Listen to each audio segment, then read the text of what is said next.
Hello, dear friends. Good evening from Jerusalem. This is Alex Selsky with Israel Insider. I'm doing it because this time and next week because Ashley has surgery. So we all wish him good health and good luck. And he already had it and he's recovering. So Ashley will love you and good health. So today we have a very significant week behind us. I wrote down 6 topics that I want to run through in 15 minutes to let you feel what's happening in Israel. It's always happening and definitely this week too. So the first and the biggest definitely issue, the biggest news is that for the first time since 2014, from 2 days back already, Israel does not have any hostage in Gaza. The last hostage, Ran Gvili, his body was brought back home after very, very complex operation done by IDF. They received an information about a cemetery with 700 bodies, and they went one body after another and opened it and checked it, and the body 250 was the body of the hero policeman Ran Gvili that ran into the fire on October 7th to help people. And he was one of the first who ran in, and he was the last to come back. And I heard a very touching interview with his brother. And the brother was asked, what do you feel about the fact that he's the last? And he said, we knew that he would be the last because that's him. He will wait until everybody is back and then he will be back. He will be ready to come back. Very, very, very touching, amazing family. So, and this means that, again, we don't have any hostage in Gaza, and this means 2 very important things. First, it means that we proceed formally to the next stage of the plan that was agreed under supervision of the White House of Donald Trump, the president. And the next stage will be the disarmament of Hamas. Many are very, very skeptical about the possibility and the ability to disarm Hamas, but we hear again and again the commitment of the President Trump that this will happen, that we will disarm Hamas. And here I want to remind that we, the Middle East Forum, wrote and published a first ever policy paper called The Disarmament of Gaza in the beginning of 2023. And it was published in June of 2023. And that was the first time ever that somebody wrote a plan how to disarm Hamas in Gaza. And we brought this plan to the most senior security people in the Prime Minister's office, and they said, no need. And today we bring this plan. It was written by the Brigadier General in Reserve, Yossi Cooper-Wasser, former head of the research division of the Intelligence Corps of IDF. And today we bring this plan back, and it looks like a very relevant and a prophecy actually that we had. So this is the one meaning of that. And the second meaning of the fact that we don't have any hostage in Gaza is that many call now to accept the recommendations of the committee that was set in 2008 and published its recommendation after Gilad Shalit's return in 2012. And these recommendations demand that Israel will have a policy that will determine how to negotiate and how many we can give in return, how many terrorists we can give in return for our citizens, no matter if it's soldiers or citizens. And the main recommendation that it has to be, few for one and not hundreds for one.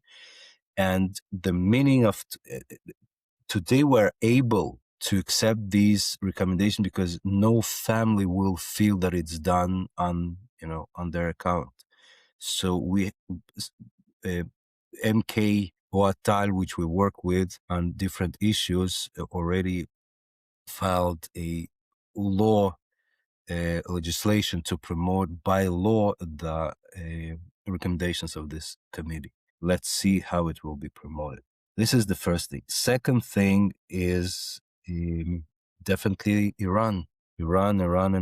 And in Israel, we see first the waiting, the anticipation of the attack of the United States. And on the other hand, we see the preparations of the army for a possibility of this attack. And I can tell you, as a reserve major of Home Front Command, that we prepare very, very significantly to any possible attack, any possible scenario, and we are ready for any possible scenario.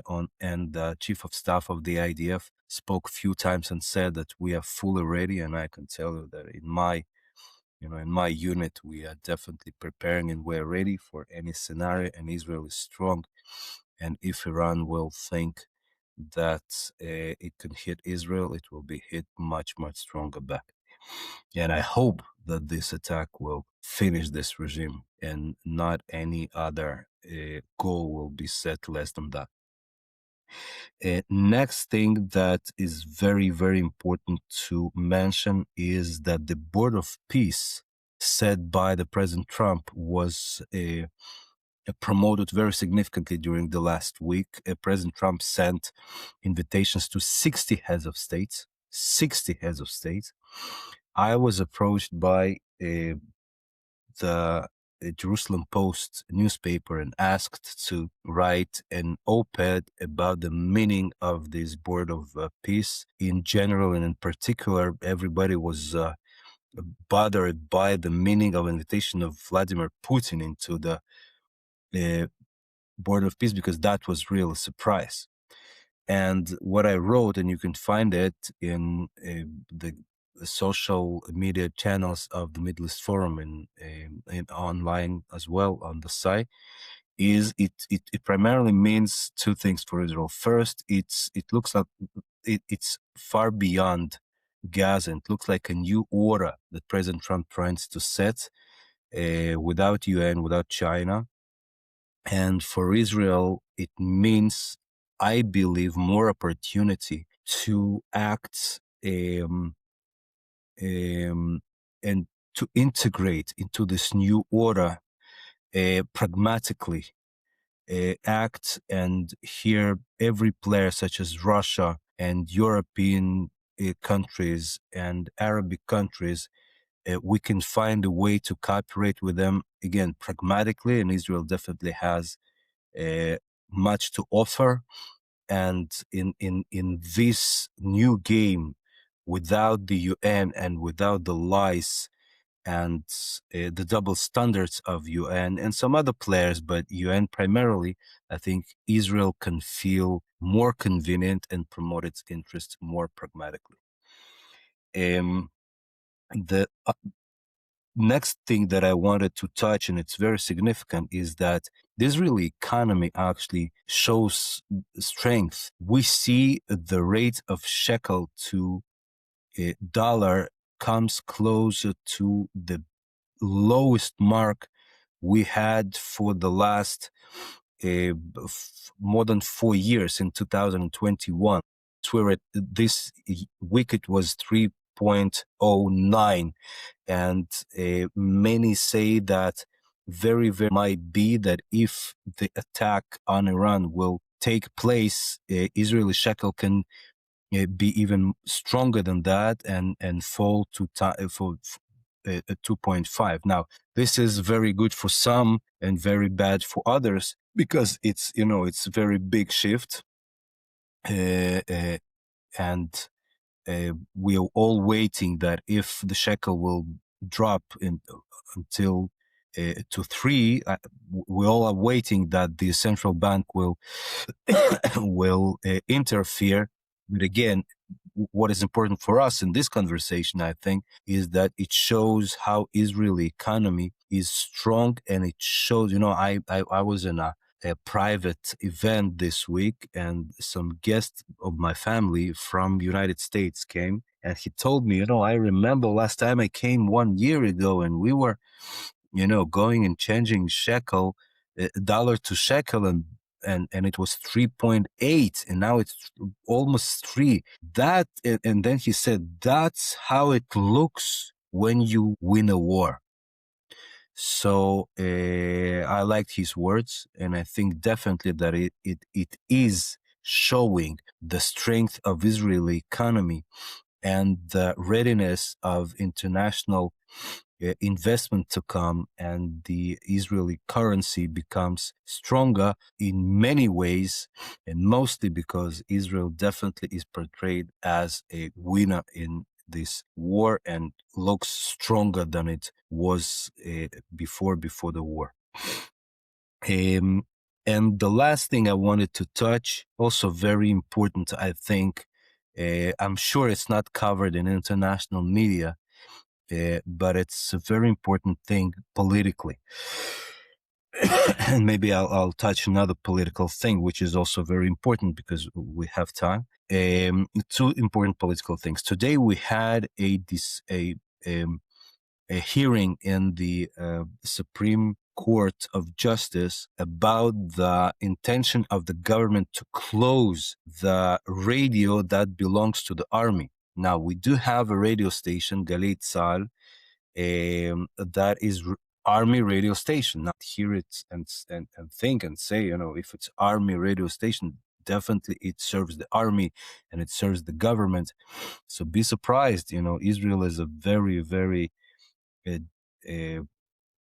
genuine democracy with very free speech. So the radio of the army was for many years one of the most criticizing media outlet of the government, definitely in the times when the government was the coming from the right wing. And this is the case for almost most of the time of the last 30 years. And that's why this government, this coalition decided, by the way, not the first time, but this time it looks that they are much more committed to that, to close this radio station.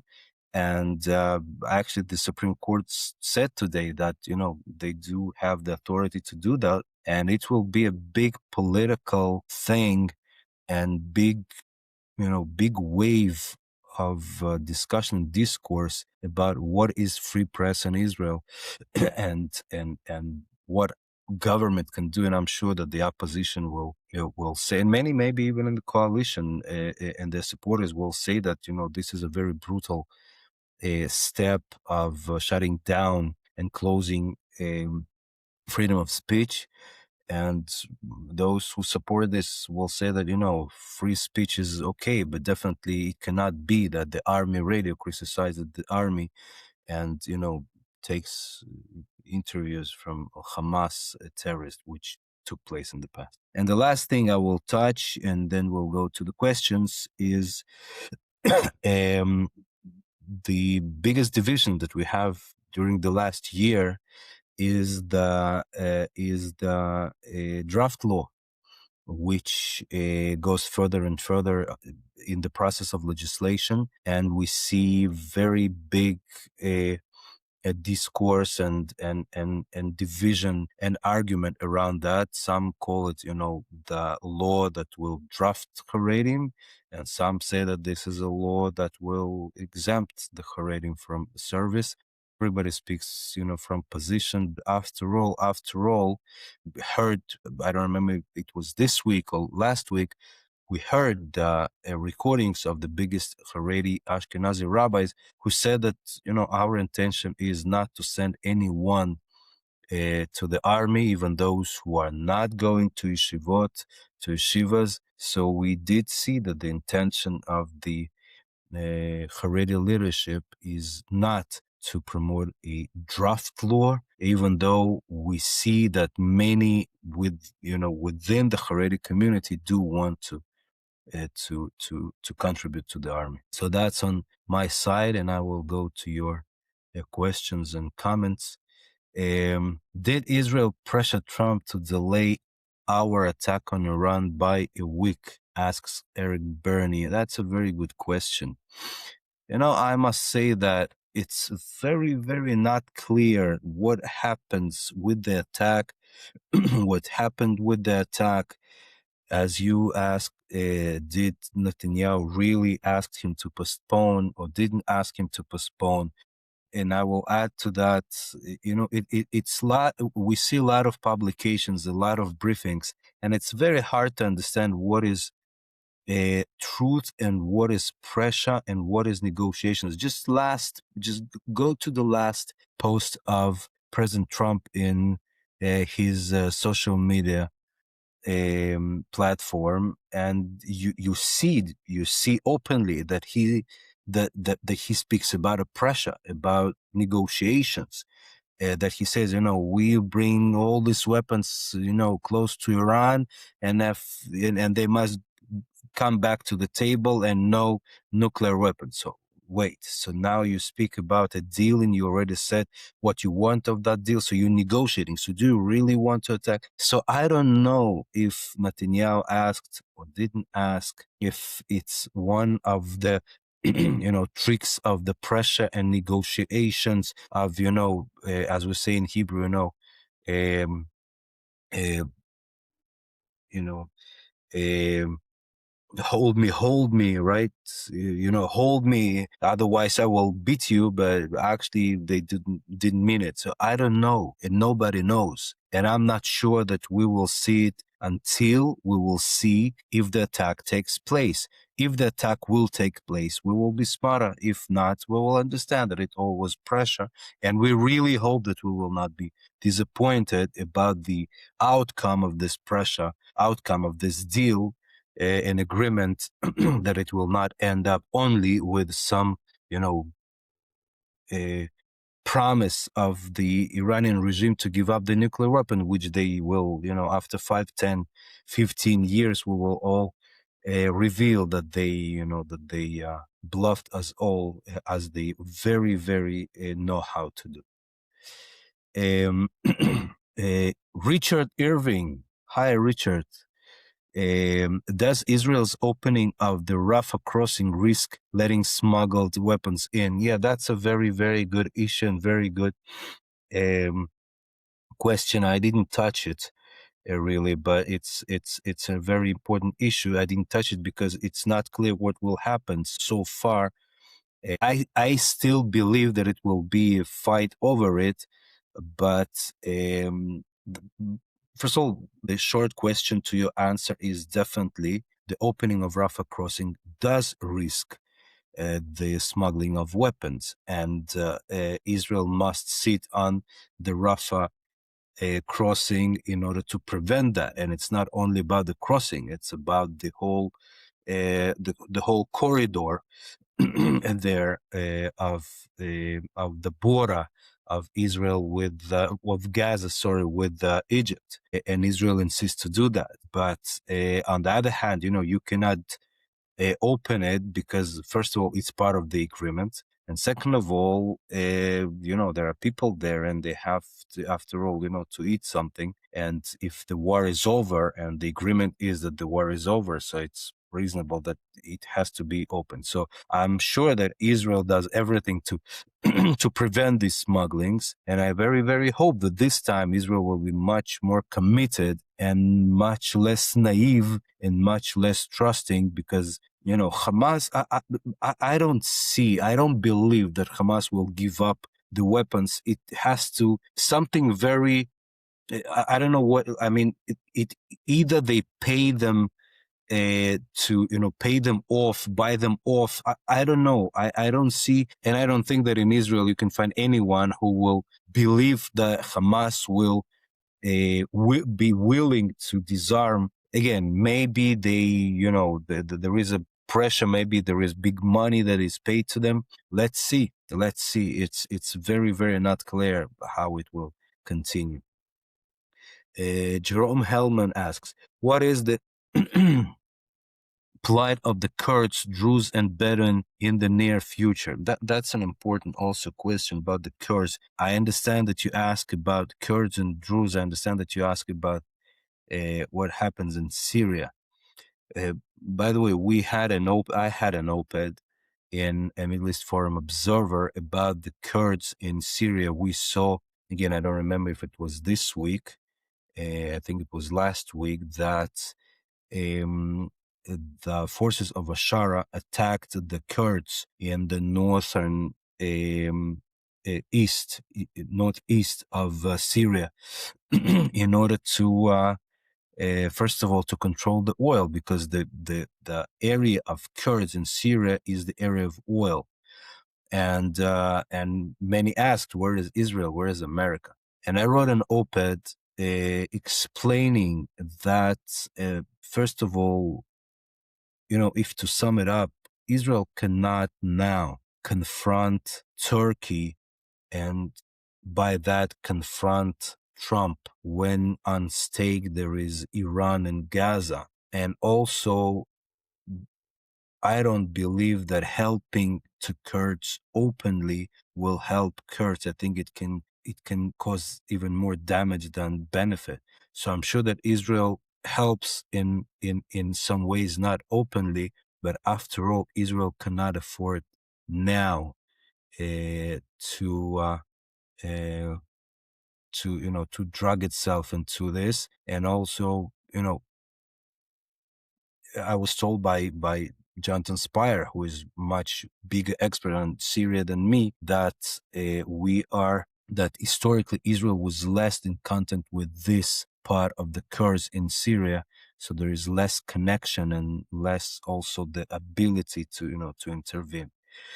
About the Druze and Bedouins, again, I understand that you speak about Syria. About the Druze, well, Israel did much in order to help Druze in the southern Syria for many reasons. First of all, security reasons, and also because of um, the commitment to the Druze in Israel and the Druze in the southern, those who have family relations with the Druze in Golan and in the Galilee. And we did a lot, and we helped Druze a lot. And I really hope that in the future, Israel will be able to keep its control on the part of the Golan Heights um, that it's holding now. The Syrian Hermon, as we called it, the part of the Hermon mountain, which was in Syria. And I hope also that Druze will help Israel, and Israel will cooperate with Druze in order to be strong in the southern Syria, in order to provide the security of its border with Syria, which is very important. I ran forward. I have more questions here and only 4 minutes left. Barbara Rambowitz, how can the war with the Ishmaelites ever be where when jihad is religious obligation in Islam? Jihad is definitely a big problem, by the way, not only for Jews, but also for Christians. And I definitely think that we have to, first of all, realize what jihad is. Second, to learn about it. And by the way, Middle East Forum does a lot to fight the Islamism and to fight and to work on Islamic education for Jews, understand what Islam is and what jihad is. And yes, it's a huge challenge for not only Jews, for the Christians as well. And I hope that the Christians will wake up in this war. But again, not all the Islamic world follows the jihad. The majority of Muslims are not following the jihad. It doesn't mean that jihad is not part of the Islam, but it does mean that majority of the Muslims don't follow it. Definitely majority of the Sunnis. So, but yes, still jihad is the threat, and we must work to fight it and to work with our today's and future Islamic partners to bring them benefits that they understand that, and to win the wars, that they will understand that you better do business with Jews than fight them, because if you fight them, you lose. And this is very important. And this is something we say in the Israel Victory Project of the Middle East Forum for. Next year, it will be a decade already. Burak Korkmaz, do you expect an operation to run in short time frame? If yes, will Israel join the attack? Oh, where is it? And if yes, will Israel join the attack, or will they be sidelined by the US again? That's a very good question. I just can tell you that I don't know when will be an attack. I can tell that we prepared to the attack we are prepared to face this attack every moment. Will Israel attack? Let's see how it will proceed. If we will need, and if we'll see that there is a need for our security, we'll definitely attack. I think that Israel showed in June 2025 that we are not afraid, that we are able, that we can do it well, that we have a very good intelligence, very good air force, very good army, and very strong home front to win this war as we did in June. So we are not afraid, and if we need another attack, I think that we will be definitely able. This was the last, I think, right? Questions. I see many comments in the comment section. By Stephen Miller, is there much movement of Palestinians to Israel's side of the yellow line? Well, within the yellow line, first of all, what is yellow line? I will just say that to those who maybe don't understand, yellow line is the line where Israel takes control within Gaza. I don't think that Israel, I think majority of the Palestinians are beyond the yellow line, but to be honest, I'm not sure I know the answer to that. Next week, by the way, I give the Israel Insider too, as I told you in the beginning, so I can check that and answer you. So, Stephen, if you're definitely invited to join the the webinar next week, and I will definitely check it, and we will be back to you. So these are the major questions that I saw. I see also many comments that you have. Another question, Eric, how will Netanyahu stop Qatar and Turkey from being on the board of peace? That's a very, very good question. And by the way, I addressed it in my op-ed about the board of peace. And here I said that, by the way, Russia being present in the board of peace can help Israel to counter Turkey, because Russia and Turkey have many rivalries, by the way, historically, to get as well as Iran. Russia doesn't want strong Iran and doesn't want strong Turkey. So, first of all, it's definitely a big challenge. It's a big challenge, and we, the Middle East Forum, do lots of work to explain to many relevant policymakers in the United States and in Israel, even though in Israel there is, I think, wide understanding that Turkey is a problem. Turkey can become a threat no less than Iran, but being stronger. It's a NATO nation. They're much stronger economically and militarily. And definitely, Turkey being on Israeli border with Gaza, bringing their, I'm sure that they will do that, people undercover, not with the army uniform, but that will help Hamas in different, very sophisticated ways. It's a problem, and I think that Israel must counter it primarily to explain to our American partners in the White House that this is not the right idea. But we do see that Americans, they support this idea. They see Qatar and Turkey as positive players, and Turkey is used as even a mediator in the negotiations with Russians and Ukrainians. So it's definitely a very big challenge. I finished already. Took 1 minute more, so I'm sorry for those. I saw many more questions. I'm sorry that I didn't answer all of the questions, but I will be here next week. So those who wrote questions and were not answered, you can return, and I will be willing, definitely, and happy to answer you next time. Thank you very much, and let's talk next week.